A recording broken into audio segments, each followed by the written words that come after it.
ఉద్యోగాలు కూడా రెగ్యులరైజ్ అవుతాయి, మీరు ప్రభుత్వ ఉద్యోగులుగా గుర్తించబడతారు. కాబట్టి తెలంగాణ రాష్ట్ర ఉద్యమంలో మనం చెయ్యి కలుపుదాం, కాలు కాలు కదిపి కదం దొక్కి రాష్ట్రాన్ని తెచ్చుకుందామని చెప్పి ఆ పోరాటంలో వాళ్ళను భాగస్వాములను చేసినాం.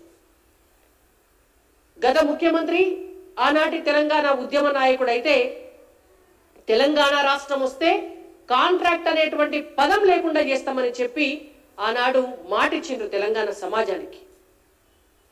తెలంగాణ రాష్ట్రం వస్తే నిరుద్యోగి అనే మాట వినబడదు అని చెప్పి మాటిచ్చిండ్రు ఆనాడు తెలంగాణ సమాజానికి. ఒక పెన్ను పేపర్ ఉంటే చాలు, స్వరాష్ట్రం ఏర్పడితే ఒక్క పూటల సర్వీస్ రూల్స్ మార్చి ఉద్యోగుల భవిష్యత్తు బ్రహ్మాండంగా చేస్తామని మాటిచ్చిండ్రు ఆనాటి ఉద్యమ నాయకుడు కేసీఆర్ గారు తెలంగాణ సమాజానికి. కానీ తెలంగాణ రాష్ట్రం వచ్చినాక ఏమైంది అంటే, తెలంగాణ రాష్ట్రం వచ్చినాక నిరుద్యోగులకు ఉద్యోగాలు రాలే. ఆనాటి 10 ఏళ్లలో ఒక్కనాడు జాబ్ క్యాలెండర్ రిలీజ్ కాలే. ఇవాళ 6 నెలల కాంగ్రెస్ ప్రభుత్వ కాలంలో కూడా ఇప్పటి వరకు జాబ్ క్యాలెండర్ రిలీజ్ కాలే. 22,000 మంది విద్యుత్ రంగంలో పనిచేసేటటువంటి కాంట్రాక్ట్ ఉద్యోగులకు సబ్ స్టాండర్డ్ రూల్స్, ఈ సబ్ స్టాండర్డ్ రూల్స్ అనేటువంటివి భారతదేశంలో ఏ రాష్ట్రంలో లేవు, కేంద్ర ప్రభుత్వంలో కూడా లేవు. ఒక కొత్త రూల్స్ తెలంగాణ రాష్ట్రంలో ఒక కొత్త రూల్స్ పెట్టి ఆ రూల్స్ ప్రకారంగా వీళ్లను రెగ్యులరైజ్ చేస్తున్నాము అని అబద్ధాలు చెప్పి ఒక కొత్త పదం ఆర్టిజన్ అనేటువంటి ఒక పదాన్ని క్రియేట్ చేసి ఆ 22,000 మందిని ఆర్టిజన్లుగా గుర్తించింది గత ప్రభుత్వం. ఇవాళ వాళ్ళు నెత్తి నోరు కొట్టుకుంటున్నారు.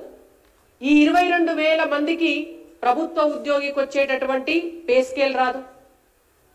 ఈ 22,000 మందికి ప్రభుత్వ ఉద్యోగికి వచ్చినట్టుగా ఈపీఎఫ్ రూల్స్ వర్తించవు. ఈ 22,000 మందికి ప్రభుత్వ ఉద్యోగులకు వచ్చినట్టుగా ప్రమోషన్లు రావు. ఈ 22,000 మందికి రిటైర్ అయితే రిటైర్మెంట్ బెనిఫిట్స్ రావు. ఈ 22,000 మందికి రేపు రిటైర్ అయిన తర్వాత పెన్షన్ కూడా రాదు. ఇది గత బీఆర్ఎస్ ప్రభుత్వము విద్యుత్ కార్మికుల జీవితాలను ఆగం చేసేటటువంటి ఒక కొత్త రూల్స్ తీసుకొచ్చి అటు వాళ్ళు ప్రైవేటు ఉద్యోగులు కాదు, అటు వాళ్ళు కాంట్రాక్ట్ ఉద్యోగులు కాదు, ఇటు ప్రభుత్వ ఉద్యోగులు కాదు, వాళ్ళ జీవితాలను త్రిశంకు స్వర్గంలో పెట్టింది. ఇవాళ మేము రేవంత్ రెడ్డి గారి ప్రభుత్వాన్ని డిమాండ్ చేస్తున్నాం.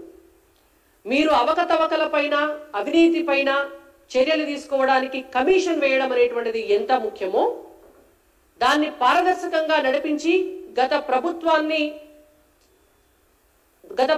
వల్ల నష్టపోయినటువంటి డబ్బును రికవరీ చేస్తారా, వాళ్లకు శిక్ష పడేలాగా చేస్తారా, అవన్నీ చేయటం అనేటువంటిది ఎంత ముఖ్యమో ఇవాళ తెలంగాణలో ఉన్నటువంటి ఈ 22,000 మంది విద్యుత్ కార్మికుల భవిష్యత్తు, వాళ్ళ ఉద్యోగాలను రెగ్యులరైజ్ చేయటం కూడా అంతే ముఖ్యం. కాబట్టి మీరు వీళ్ళందరినీ కూడా రెగ్యులరైజ్ చేసే దిశగా ఆలోచించాలని చెప్పి మేము రేవంత్ రెడ్డి గారిని అలాగే విద్యుత్ శాఖ మంత్రి గారిని కూడా డిమాండ్ చేస్తున్నాం. దాంతో పాటుగా గత 2 సంవత్సరాల క్రితం ఆర్టిజన్లుగా ఉన్నటువంటి మమ్మల్ని ప్రభుత్వ ఉద్యోగులుగా గుర్తించండి అని చెప్పి ధర్నా చేసినందుకు 200 మంది విద్యుత్ శాఖలో పనిచేసేటటువంటి ఉద్యోగులను టర్మినేట్ చేసినారు. టర్మినేట్ చేసి మళ్ళా తీసుకొని వాళ్ళను ఒక 200 కిలోమీటర్ల దూరాన వాళ్ళు పనిచేస్తున్న చోటు కంటే బదిలీ చేసి వాళ్ళ కుటుంబాలను వదిలేసిపోయి పనిచేసేటటువంటి పరిస్థితి కల్పించి, ఇది మీ పరిస్థితి, ప్రభుత్వాన్ని ప్రశ్నిస్తే మేమిట్లా శిక్షిస్తాం మిమ్మల్ని అని చెప్పి ఉద్యోగుల పైన కొరడా దులిపించింది గత ప్రభుత్వం.